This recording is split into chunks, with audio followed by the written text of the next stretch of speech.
ഇന്ത്യയിൽ കഴിഞ്ഞ വർഷം ഏറ്റവും കൂടുതൽ ലാഭം നേടിയ കമ്പനികളെ കുറിച്ചാണ് ഈ വീഡിയോയിൽ പറയുന്നത്. കഴിഞ്ഞ വർഷം ഇന്ത്യയിൽ ഏറ്റവും കൂടുതൽ ലാഭം നേടിയ കമ്പനി ഇന്ത്യയിലെ ഏറ്റവും സമ്പന്നനായ മനുഷ്യനായ മുകേഷ് അംബാനിയുടെ റിലയൻസ് ഇൻഡസ്ട്രീസ് തന്നെയാണ്. ഏതാണ്ട് 79,000 കോടി രൂപയായിരുന്നു കഴിഞ്ഞ വർഷം റിലയൻസിന്റെ ലാഭം.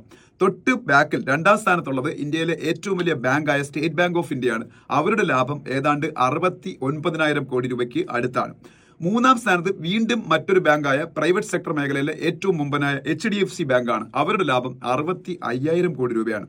നാലാം സ്ഥാനത്ത് ഇന്ത്യയിൽ ഏറ്റവും കൂടുതൽ ലാഭം ഉണ്ടാക്കുന്ന കമ്പനി ഗവൺമെന്റ് ഓഫ് ഇന്ത്യയുടെ പെട്രോളിയം കമ്പനിയായ oil and natural gas corporation ONGC ആണ്.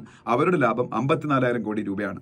അഞ്ചാം സ്ഥാനത്ത് ടാറ്റ കൺസൾട്ടൻസി സർവീസ് എന്ന് പറയുന്ന ടാറ്റയുടെ സോഫ്റ്റ്വെയർ കമ്പനിയാണ്. അവരുടെ ലാഭം 46,000 കോടി രൂപയാണ്.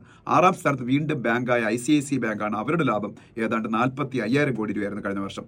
ഈ വർഷം റിലയൻസിനെ SBI ഓവർടേക്ക് ചെയ്യാനുള്ള സകല സാധ്യതയുണ്ട്. കഴിഞ്ഞ 3 മാസം SBI റിലയൻസിനെക്കാളും കൂടുതൽ ലാഭം ഉണ്ടാക്കി കഴിഞ്ഞിരിക്കുകയാണ്.